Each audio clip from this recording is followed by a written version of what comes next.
Halo semuanya, perkenalkan saya Valencio John Felix, NPM 200653625, kelas Niaga C 2020 VUI. Pada video kali ini, saya akan menganalisis perusahaan CD Projekt Red menggunakan SWOT Analysis, Critical Success Factor, dan juga Cash Flow Analysis. CD Projekt Red merupakan studio pengembangan game yang dibentuk pada tahun 2002 oleh Marcin Iwinski dan Michal Kiciński, yang mengembangkan dan menerbitkan video game untuk komputer pribadi dan konsol video game dengan judul-judul dari seri unggulan mereka yang ternama, yaitu The Witcher dan juga game roleplay AAA futuristik yang bernama Cyberpunk 2077. Misi dari CD Projekt Red adalah menciptakan evolutionary story-driven RPG yang langsung menyentuh hati gamer dari seluruh dunia, lalu masuk di antara 3 pengembang video game terbaik di dunia, dan yang terakhir adalah memastikan tempat untuk brand mereka dalam budaya populer global. Lalu selanjutnya adalah core value dari CD Projekt Red. Yang pertama adalah kualitas sebagai prioritas utama dari mereka. Yang kedua adalah tim yang bergairah sebagai kekuatan terbesar kita. Yang ketiga adalah toleransi, keadilan, dan keterbukaan di hati kita. Yang keempat adalah kemerdekaan. Yang kelima adalah pendekatan gamer secara sentris. Nah, sekarang kita akan masuk ke SWOT Analysis yang berfungsi untuk menganalisis faktor-faktor internal yang menjadi kekuatan kompetitif perusahaan. Yang pertama ada strength, weakness, opportunities, dan juga threat. Untuk strength dari CD Projekt Red yaitu kalian yang kuat dalam pembuatan dan distribusi video game. Yang kedua, adanya Red Engine Software yang membantu dalam pengembangan permainan roleplay yang kompleks dan berkualitas. Yang ketiga, adanya GOG Galaxy 2.0 yaitu perangkat lunak proprietary yang membantu mengakses game terlepas dari platformnya. Yang keempat, adanya sejarah sukses membawa permainan inovatif terbaik di pasarnya. Yang kedua adalah weakness. Yang pertama adalah pemasaran produk merupakan biaya pengeluaran yang signifikan meningkat dari tahun ke tahun. Yang kedua, belum adanya investor tetap. Yang ketiga, adanya kegagalan dalam memuaskan investor pada masa video game Cyberpunk 2077. Untuk opportunities, yang pertama adalah meningkatnya permintaan konsumen akan video game. Yang kedua, ketersediaan tenaga terampil dalam pengoperasian perangkat lunak dan perancangan game mempermudah perekrutan karyawan. Yang ketiga adalah berkembangnya e-sport sebagai profesi, membuat industri game menjadi pilihan karir yang dapat diandalkan, sehingga perekrutan karyawan lebih mudah. Yang keempat adalah threat, yaitu yang pertama meningkatkan ancaman malware dan ancaman cyber pada industri game. Yang kedua, munculnya video game bajakan. Yang ketiga adalah meningkatnya serangan phishing pada akun pengguna. Yang keempat, meningkatnya persaingan di industri video game. Dan kelima adalah kebocoran data.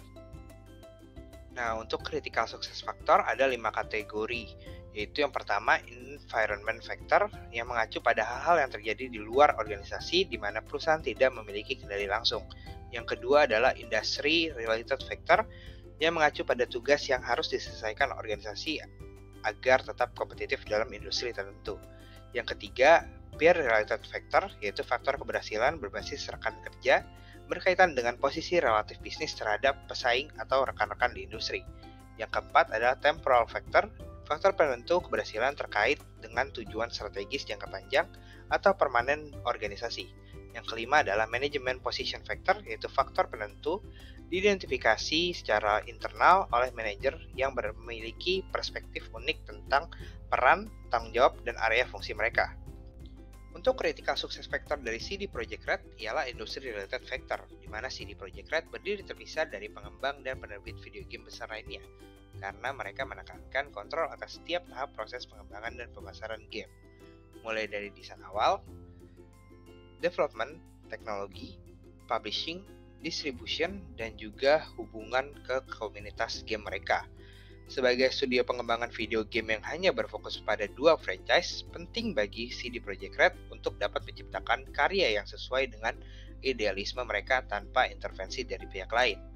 Hal inilah yang menjadi alasan mengapa cerita dan gameplay yang dibuat oleh mereka bisa sangat orisinal. Selain itu, karena semua proses termasuk marketing dan distribusi ditangani sendiri oleh CD Projekt Red, proses marketing dan distribusi juga dapat lebih tersampaikan kepada target pasar mereka.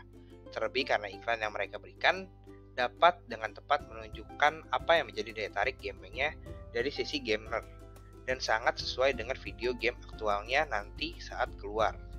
Hal ini juga membuat banyak orang tertarik hanya dengan melihat iklan dari video game yang diproduksinya. Berikut analisis cash flow CD Projekt Red dari tahun 2020 sampai 2001 untuk mengetahui bagaimana kesehatan keuangan dari CD Projekt Red belakangan ini. Pada investment activities tahun 2021, CD Projekt Red mengalami kenaikan outflow yang signifikan dari tahun sebelumnya, dikarenakan pada tahun 2020 terdapat pencairan bank deposit dengan masa 3 tahun, sehingga dapat mengurangi outflow yang terjadi. Pada financial activities tahun 2021 mengalami kenaikan outflow yang signifikan dari tahun sebelumnya, dikarenakan pada tahun 2021 terdapat pembayaran dividen dan pembayaran lainnya kepada pemegang saham atau investor, karena sudah jatuh tempo setelah masa penjualan game terbaru mereka yaitu Cyberpunk 2077.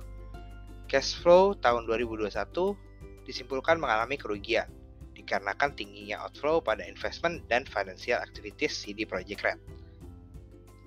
Yang berikutnya adalah cash flow analysis dari Ubisoft, salah satu kompetitor dari CD Projekt Red yang sudah termasuk salah satu produsen video game terbesar di dunia yang berfokus pada franchise terkemuka milik mereka. Dari cash flow analysis, jika dibandingkan dengan CD Projekt Red, diketahui bahwa Ubisoft memiliki kesehatan keuangan yang lebih baik dan stabil jika dibandingkan dengan CD Projekt Red. Tantangan dan hambatan bagi CD Projekt Red ke depannya, yaitu adanya kebutuhan dana investor yang cukup besar. Yang kedua, adanya kesan buruk dari investor karena kegagalan dari produksi Cyberpunk 2077 yang bahkan sudah melebihi perjanjian dari deadline awal mereka, dan konflik karyawan dengan investor akibat pengerjaan video game diburu-buru dan tidak sesuai dengan core value dari CD Projekt Red yang mementingkan idealisme gamenya daripada faktor lain, sehingga gamenya menjadi tidak maksimal. Dan juga rasa kebebasan yang dimiliki oleh karyawan itu sudah hilang karena diburu-buru oleh investor.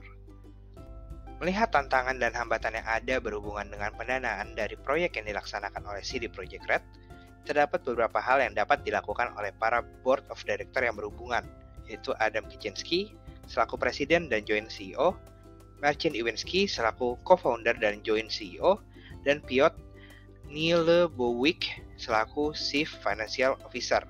Itu yang pertama adalah mematangkan proses pendanaan dengan mencari investor atau partner dari vendor terpercaya guna memperkuat struktur keuangan CD Projekt Red. Yang kedua, meningkatkan efektabilitas tim agar target deadline bisa terpenuhi ke depannya dan memperkuat core value ke dalam setiap anggotanya. Sekian video dari saya, semoga membantu dalam menganalisis CD Projekt Red. Terima kasih semua yang sudah nonton.